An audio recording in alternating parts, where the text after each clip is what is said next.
friends. Hey! Today we are in Tupelo, Mississippi, not only the birthplace of myself, but also The king of rock and roll, Elvis Presley. Elvis Woo! Presley. So we are at his birthplace today, in museum and church, and we're going to take a look around. And fun fact, my grandmother beat Elvis in a talent show contest when she was a little girl. Her name was Mittie Pearl Payne, but she went by Little Nubin Payne on her radio show, which is really cool. And so we're going to highlight her on this as well. This is what it looks like when you first walk into the museum. Just telling you about Tupelo at the time of Elvis's birth, which was 1935. This is Elvis's parents' marriage license. Chris and I got married in Mississippi and it looks almost the same. These are some family pictures of Elvis's family.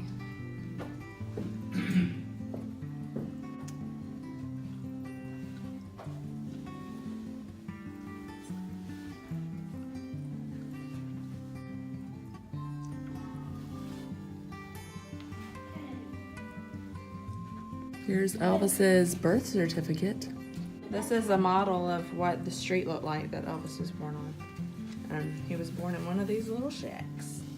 Yeah, of these houses though, this one, the most ratchet looking one, is the one that Elvis was born in. This photo was taken on October 3rd, 1945 at the Mississippi Alabama Fair and Dairy Show, where there was a children's talent contest. And you can see the highlighted circle right here. This is Elvis. He won 5th place. This guy is 2nd, and this little girl here who won 1st place is my grandmother, Little Nubin Payne. Okay, you guys, you see up there how there's like 2 men handing out trophies to all these children? Yeah.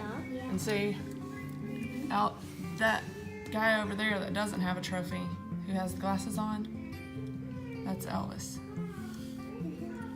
And then this lady right here, the little girl with the hat and the curly hair, that's your great-grandmother. Wow. Yeah. It's your great-grandmother and my grandmother. Isn't that cool? She's so cute. Yeah, she won 1st place. She's got the biggest trophy. 2nd place, turns out that guy ended up being a dentist or something. And then that's Elvis, who has no trophy at all. Poor Elvis. But he got famous and they didn't, so I think it worked out in the end. Check out all these different outfits of Elvis's. He wore these outfits, you guys. Wow. They were worn by him for real. Cool. Yeah. In 1956, you could buy this sweet Elvis hat for $1.25. That was I bet it's more than that now. What do you think? Yeah. Elvis's telephone sure does look different. Check out this Elvis Presley's teddy bear cologne. Maybe it wanted you to snuggle like a teddy bear. I wonder what that smells like. And they had like pins, and look at these earrings. They look like picture frames. Those are neat. Some sweet pins.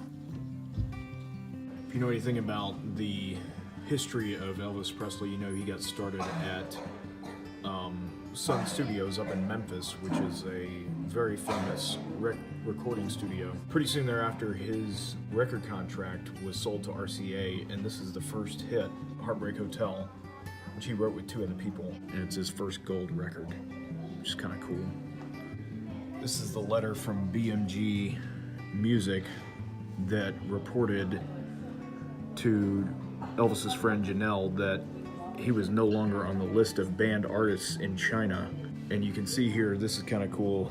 The only Western figures that the Chinese people knew about were Jesus, Elvis Presley, and Richard Nixon in that order.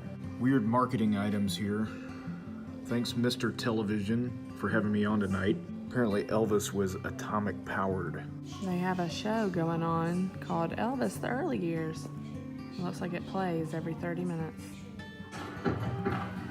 The movie in here looks to be like a reenactment of Elvis's childhood. He must be crushing on somebody.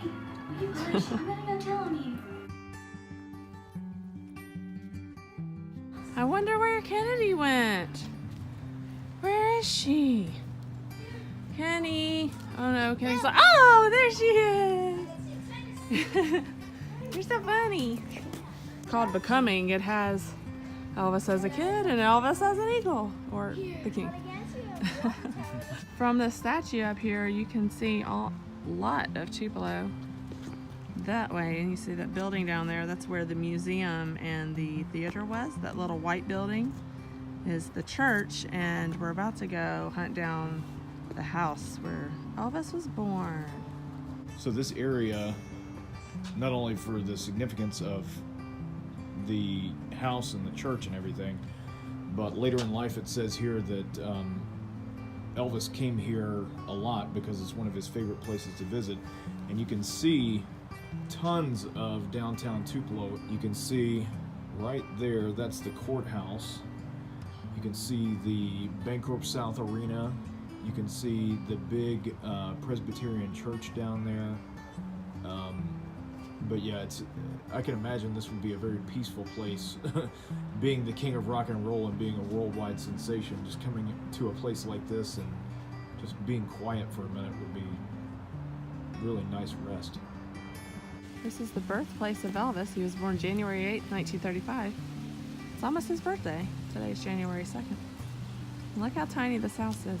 I mean, Kennedy kind of gives you a scale right there. She's a tiny little person. Little shotgun shack. Yeah. He was poor when he was born. It's a real rags to riches kind of story. Elvis loved gospel music, and that's where he got to start. And this is his church. Here it was relocated and now on the same site as his birthplace. I love that they have a replica of an outhouse out here. Very educational for our kids that are like have no idea about poor living way long time ago. Whenever he first got his guitar, Elvis really wanted a .22 rifle or a bicycle, and his mom, after questioning him about the danger of the gun, would not buy it. She was afraid that Elvis would shoot his eye out. So that was our time here at the birthplace of Elvis and showing the kids all about their great-grandmother and my grandmother. I think it was a really fun time, and we learned a lot, and it's grown a lot. I came down here, 10, 12 years ago, and it was barely anything. So now it's a nice big museum, a nice little pit stop if you're driving through Tupelo. If you're headed from And Memphis if you're to interested in Birmingham or Elvis, Atlanta or anywhere or if like you're that. like going on an Elvis thing and you want to go to Tupelo, the birthplace, and then you can drive up to Memphis, which is not very far, and see Graceland. So that'd be a fun little trip, I think. Yeah, nice little day trip. Yeah. Okay, well, thanks for joining us, and we'll see you guys next time. Bye. Bye.